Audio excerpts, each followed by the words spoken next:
जय हिंद दोस्तों। नादिर शाह ने आपको पता है भारत पर बहुत बार आक्रमण करे और बहुत सारा धन भारत से लूट के ले गए। दिल्ली पर इन्होंने आक्रमण किया, मोहम्मद शाह पर, मोहम्मद शाह को जीत लिया।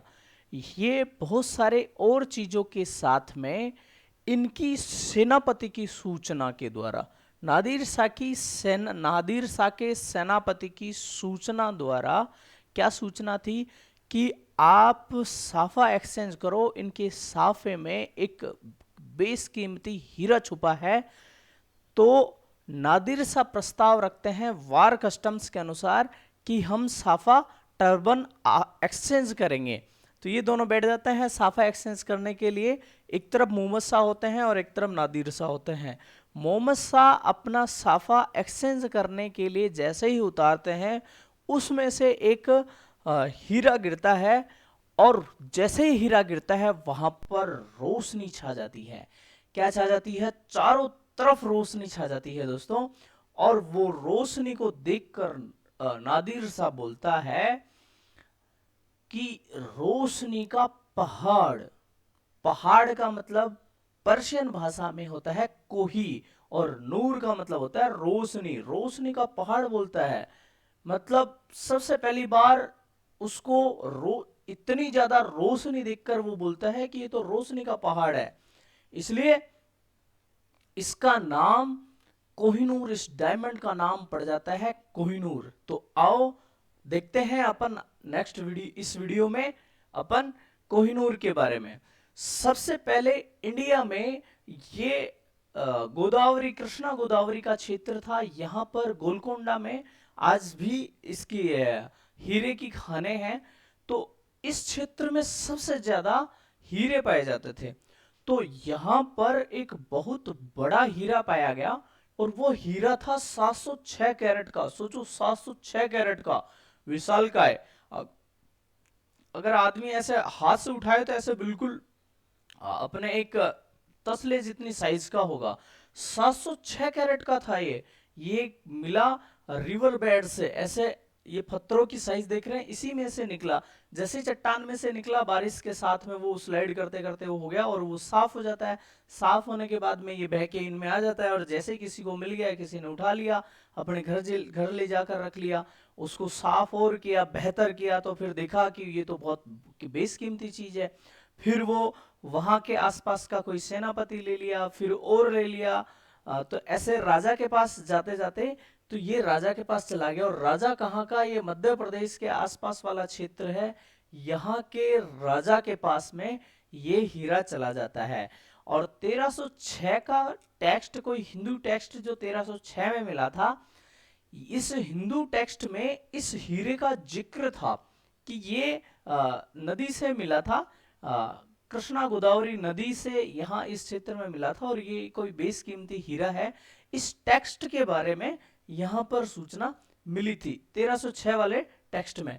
अब ये पूरा एरिया है, यहाँ पर किसी के पास आ गया तो राजा के पास पहुंचना ही था, क्योंकि उस वक्त कोई बेशकीमती चीज को कोई साधारण इंसान, कोई किसान या कोई मजदूर तो छुपा ही नहीं सकता था।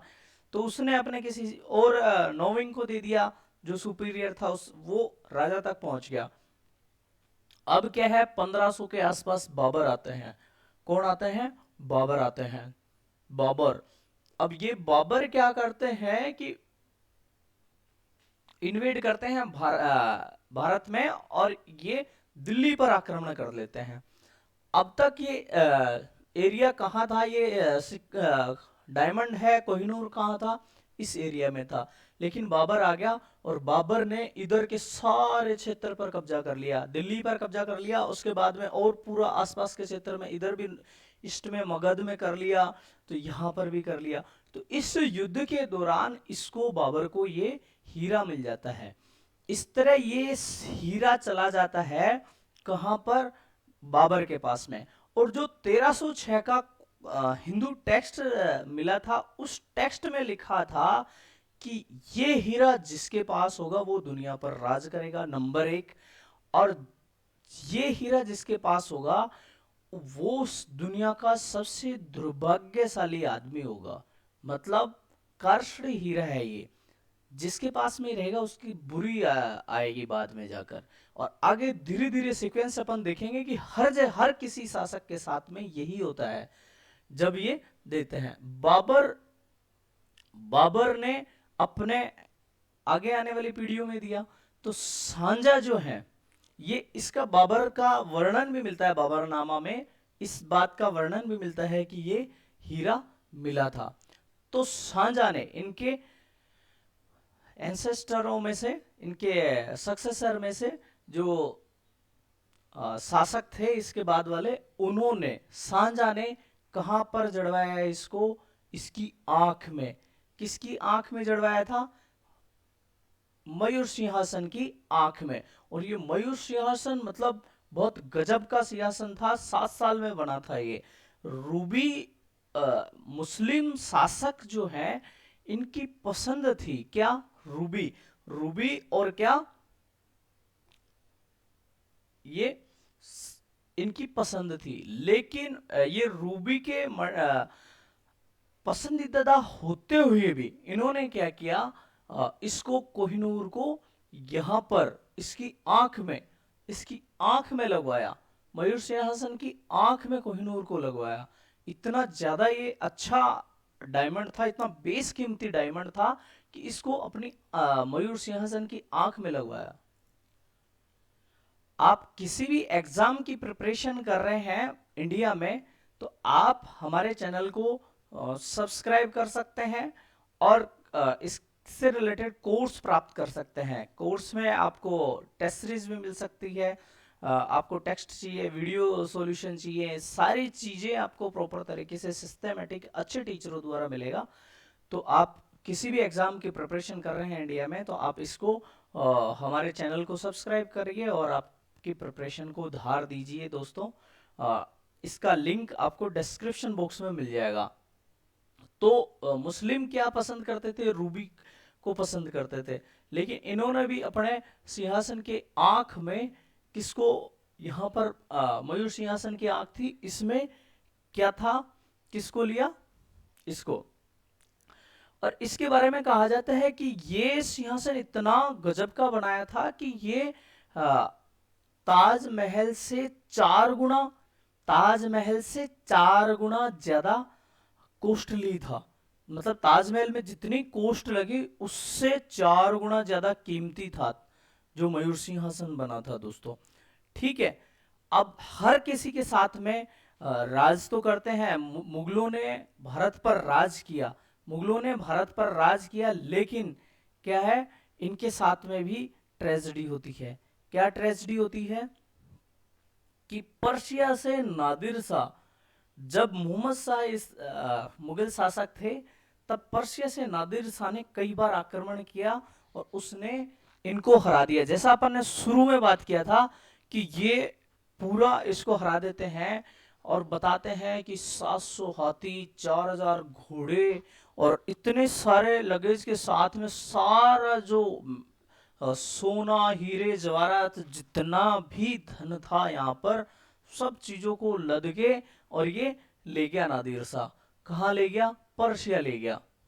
और ये मैंने आपको शुरुआत में इंसिडेंट जो बताया, तो ये इसको भी ले गया साथ में, ऐसे पूरा लाल किले से सब कुछ खाली करके ले गया जितना। और ये सब आया कहाँ से था? मुगलों के पास कहाँ से आया था? सारा एक एक अपनी यहाँ जनता से बटोरा हुआ था, किसी किसी ने किसी तरह का कर लगाकर, इस तरह से।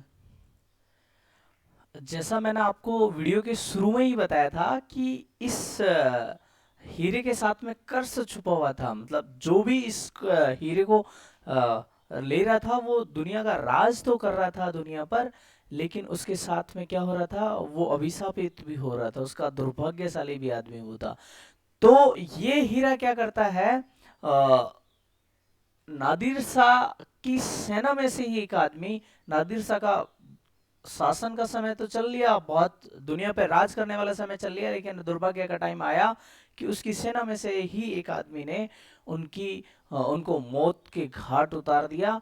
और फिर उसके साथ में ही ये नादिर शाह वाला जो है शासन कोलैप्स कर जाता है। और अहमद शाह दुर्रानी, अहमद शाह अब्दाली, जो उसकी ही सेना में एक सैनिक था, उसके शासन में ये शासन चला जाता है। और ये पूरा एरिया किसका हो जाता है? पर्शिया और अफगानिस्तान का पूरा एरिया किसका हो जाता है?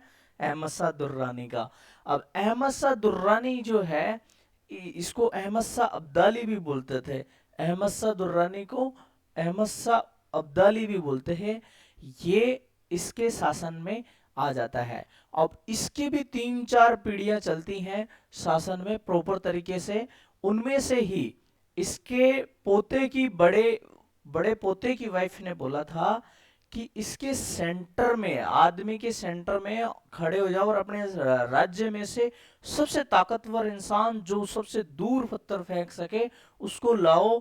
तो सेंटर से इस साइड दूर जितना फेंकेगा, मान लो पत्थर यहाँ आया तो यहाँ तक का, फिर इस साइड से फेंकने वाला यहाँ तक का, इस साइड से यहाँ तक का, इस साइड से यहाँ तक, जितना दूर पत्थर जा सकता है उस दूरी, और ऊपर भी। तो इस तरह से इतना जो एरिया हो जाएगा, मान लो पत्थर इधर से 100 फीट आता है तो 100 फीट दूर इधर, 100 फीट इधर, 100 फीट इधर, 100 फीट इधर, 100 फीट ऊपर, इतने एरिया में जितना सोना भर देंगे उतनी कीमत का ये क्या है? ये हीरा है। ये कोहिनूर की कीमत वैसे तो इसकी आज तक की कोई कीमत हुई नहीं।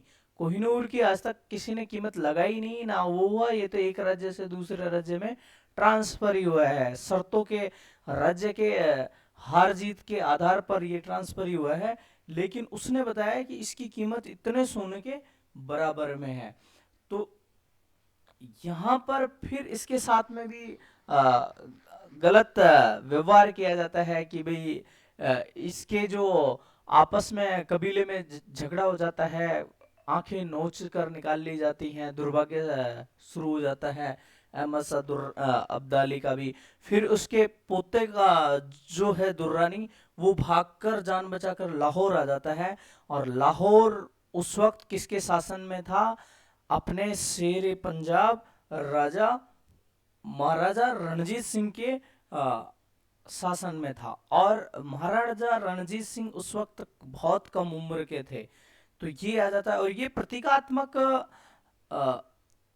नहीं, महाराजा रणजीत सिंह के शासन में आ जाता है, वो कम उम्र के नहीं थे। महाराजा रणजीत सिंह जो है, उनके लिए भी ये प्रतीकात्मक एक वर्चस्व की बात थी कि कोहिनूर मेरे पास है। अब किसी के पास में भी आता था कोहिनूर तो कोहिनूर मेरे पास में है, वो एक अपना वर्चस्व और एक बहुत बड़ी ताकत के रूप में माना जाता था। ये 1813 में आता है महाराजा रणजीत सिंह के पास में। और महाराजा रणजीत सिंह क्या करते हैं, इसको अपनी कलाई पर बांध के रखते थे, इसको अपनी कलाई पर बांध के रखते थे। तो इसके बाद में क्या होता है, ये कोहिनूर हीरा, इसके साथ में ये था कि ये दुनिया पर राज तो करेगा जिसके पास में रहेगा, लेकिन उसका दुर्भाग्य होगा। तो रणजीत सिंह के समय में बहुत बढ़िया पंजाब के शेर पंजाब बोला जाता था इनको, और ये बहुत तगड़ा चलता है मतलब इनका शासन। लेकिन दुर्भाग्य ऐसा होता है कि कुछ ही समय बाद इनका देहांत हो जाता है, और उसके बाद में इनका बेटा क्या बनता है? शासक बनता है, दिलीप सिंह। दिलीप सिंह जब शासक होता है उस वक्त ईस्ट इंडिया कंपनी का वर्चस्व अपने सारे भारत पर बढ़ जाता है, भारत पर सभी जगह बढ़ जाता है। केवल ये वाला पार्ट बचा हुआ था, तो इसको भी उस वक्त लॉर्ड डलहौजी जीतने के लिए युद्ध करते हैं। अब ईस्ट इंडिया कंपनी को भी मालूम है कि कोहिनूर हीरा इतना बेशकीमती हीरा, अब अंग्रेजों को तो चाहिए ये था कि जहां कुछ मिल जाए कि हाँ कुछ है, वहां तो ये धावा बोले ही बोलेंगे, और बेहतर स्ट्रेटजी के साथ में बोलेंगे। इन्होंने बताया अपने उनको कि भाई वहां पर एक कोहिनूर नाम का हीरा है, और हमें सेना और 2 ताकत लगा के जाएं ताकि यहाँ पर, और ये पूरी आर्मी लेकर जाते हैं और उसको दिलीप सिंह को हरा देते हैं। दिलीप सिंह की उम्र काफी कम थी। अब इनका तो वो है, ये क्या करते हैं, अब इनकी माँ को ब्लेम करते हैं कि वो शापित महिला है, मतलब वो किसी ना किसी का मतलब नुकसान ही करेगी, वो अच्छी महिला नहीं है। और उस बेटे को, दिलीप सिंह को, ये भेज देते हैं कहाँ पर? यहाँ से भेज देते हैं इंग्लैंड भेज देते हैं, लंदन भेज देते हैं। उस वक्त ऐसे तो रास्ता था नहीं, इसको बाई सी के रास्ते भेजा जाता है लंदन में। और लंदन में इनको भेजा जाता है, साथ में इनके साथ में कोहिनूर होता है, और कोहिनूर लाहौर की संधि के तहत इनसे लिया जाता है। वही जैसा चला आ रहा था पहले कि जो जीत रहा है वो हारने वाला जीतने वाले को ये कोहिनूर देता जा रहा था। धीरे धीरे करते करते ये चीजें कहाँ से कहाँ आ गई, वापस ये अंग्रेजों के हाथ में आ गया था कोहिनूर। और ये लेकर जाते हैं कोहिनूर को कहाँ पर, लंदन में। लंदन में वो महारानी को, उस वक्त की महारानी को, एलिजाबेथ को ये सौंपते हैं, और वो कहते हैं कि मेरी जो सोरेंटी है, मतलब मेरे संप्रभुता में जो भी चीज है, वो बेशकीमती चीज मैं महारानी को सौंपना चाहता हूँ, उसे सम्मान सौंपना चाहता हूँ। इस तरह से उन्होंने सौंपा उनको, किसको, महारानी को सौंप दिया। और ये सौंपने की एवज में इनको क्या किया, वहां पर डेपूट कर दिया। ये क्या करते हैं, दिलीप सिंह धीरे धीरे किसके दोस्त बन गए, महारानी एलिजाबेथ तृतीय के पोते के दोस्त बन गए। अब उनके दोस्त हैं, पोते के दोस्त हैं, इसका मतलब उनकी अच्छी बॉन्डिंग है। तो इनको उस जमाने में वहां पर ब्रिटेन में आज के हिसाब से 65 करोड़ रुपए सैलरी तय की गई। 65 करोड़ का आज की अगर उसमें कैलकुलेट करें तो 65 करोड़ रुपए सालाना इनका पैकेज तय किया गया, और इनको वहां पर डेपूट किया गया। लेकिन इनके साथ में, क्योंकि इनके साथ में भी कोहिनूर रहा था, तो इनका भी दुर्भाग्य चला। दुर्भाग्य उसके बाद में धीरे धीरे इनको पता चला कि हाँ, मेरे साथ तो इन्होंने ये किया, मेरा तो वहाँ शासन था और अंग्रेजों ने मेरे को यहाँ नौकरी पे रख लिया। फिर धीरे धीरे समझ में आया, फिर इन्होंने जर्मनों से कुछ सहायता मांगकर कुछ करने की कोशिश करी। बाद में पता चला कि ये दिलीप सिंह का अंत बहुत दुखद हुआ था। वो पेरिस में गलियों में भीख मांगते हुए इस तरह से इनका जीवन का अंत हुआ था, ऐसा बताया जाता है। अब इधर चलता है कि लंदन में भी इसको कहाँ लगाया गया, ताज के मुकुट में। अब अब तक ये चीज क्लियर हो चुकी थी कि ये कर्ष्ड हीरा है, इसलिए अंग्रेजों ने क्या किया कि इसको इसमें एक ये बेनिफिट था, मतलब इसके साथ में ये चीज थी कि ये महिलाओं को और भगवान को, महिलाओं को और भगवान को स्थापित नहीं करेगा। या तो भगवान के उसमें लगा दो इसको, या फिर महिलाओं के उसमें पहना दो, तो उससे क्या होगा कि ये स्थापित नहीं होगा। तो इसके मुकुट में पहना दिया गया। पहले पहले तो क्या किया इन्होंने, पहले पहले तो वहां की महारानी ने अपने ब्रेसलेट में पहना। किसमें पहना, ब्रेसलेट में पहना था। सबसे पहले ब्रेसलेट में पहना था, फिर ब्रेसलेट से हटाकर उसको और मॉडिफाई कर दिया गया। और मैं आपको बताऊं कि एक इसमें जब सांझा ने इसको तुड़वाया था, तो उसमें लगवाने के लिए 706 कैरेट था, और ये कारीगर बुलवाए थे बहुत गजब का। और कारीगर इसको तोड़ रहा था, मतलब इसको तराश रहा था हीरे को। जब वो 706 कैरेट का था तो इसको तराश रहा था, तराशते वक्त उसको कट गया था, वो उसके आधा ही रह गया था, 185 कैरेट का ही रह गया था ये, 185 कैरेट का ही रह गया था, बाकी सारा खराब हो गया था, उसके टुकड़े हो गए थे। तो इसलिए सांझा ने उसको, कारीगर को भी दंडित किया था। तो एक बार तो इसका टुकड़ा होकर सांझा के पास में छोटा हो गया था, और मयूर सिंहासन में 706 कैरेट से कितना हो गया था, 185 कैरेट हो गया था। फिर इन्होंने क्या किया, अंग्रेजों ने इस कोहिनूर को दिखाने के लिए कि हमारे पास कितनी बढ़िया चीज है, आप देखो, इन्होंने हाइड पार्क में वहां पर एक एग्जीबिशन लगाई सब लोगों को देखने के लिए।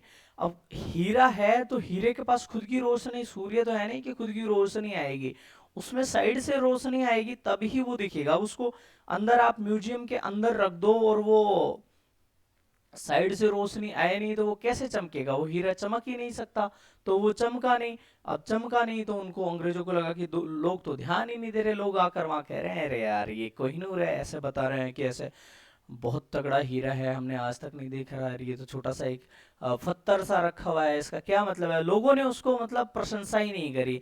प्रशंसा नहीं करी तो अंग्रेजों ने क्या किया, इसको वापस तराशने के लिए दोबारा तुड़वा दिया। अब तुड़वा दिया, उसके कट लगवा दिया, तो धीरे धीरे कट लगाएंगे तो कम ही होगा। उसकी साइज होगी 105 कैरेट, 706 कैरेट का हीरा, इतना बड़ा हीरा। अब कितना सा बचा था, इतना सा बचा था, 105 कैरेट का ये हीरा बचा था। फिर 186 कैरेट था और इसको इस तरह से थी डिजाइन, और फिर इसको तराश कर ये वाली डिजाइन बना दी गई। आप देख सकते हैं ये वाली डिजाइन बना दी गई है ना, रिकटिंग। और क्यों कर रही थी कि भाई ये और बेहतर दिख सके इसलिए। तो फिर इसको एग्जीबिशन 1851 की एग्जीबिशन की बात थी ये। तो इस तरह से फिर आप देख सकते हैं कि इनके साथ में भी ये मतलब महिलाओं को तो पहनाए हैं, लेकिन इनके साथ में भी ये एक कर्स ही रहा है ओवरऑल, क्योंकि ये कहाँ तो दुनिया में राज करते थे और अभी इनकी हालत बहुत टाइट हो गई है। अब ये किसी का नहीं रहा है। अब इसको क्या है, एक उसमें रख दिया है, हाँ म्यूजियम में रख दिया है। अभी कोई राज मतलब ब्रिटेन के राजा, उनकी पत्नी महारानी इनको अब नहीं पहनती हैं। अब इसको एग्जीबिशन में रख दिया है। 2002 में हमारे शशि थरूर ने कहा था कि भाई देखो ये हम भारत की चीज़ है और इतनी इतनी चीज़ों को ले गए थे हमारे भारत से, यहाँ इतना इतना चीज़ ले जाई जा चुकी है, तो आप इनको दे दो, वापस दे दो। अफगानिस्तान वाले भी मांग रहे हैं कि भाई ये हमारे यहाँ भी रहा था 50 साल, है तो इंडिया का ओरिजिनल में, तो दे देना चाहिए इनको। लेकिन अब इसकी बहुत ज़्यादा वैल्यू ही नहीं बची है ना, तो ये बहुत बड़ा है और अब सब लोगों को समझ में आ गया कि जिसके पास रहेगा उसको अभिशापित ही करेगा ये। ठीक है, when the powerful take things from the less powerful, the powerful the powerless don't have much to accept curse the powerful। मतलब जब पावर, कोई कमजोर आदमी होता है और उसके पास कुछ नहीं होता है ना, तो वो उसको एक अभिशाप के अलावा कुछ भी नहीं छोड़ता है। समझ रहे हो? तो इस तरह से ये कोहिनूर था जिसका आपने एंजॉय किया। मिलते हैं नेक्स्ट वीडियो में। जय हिंद दोस्तों।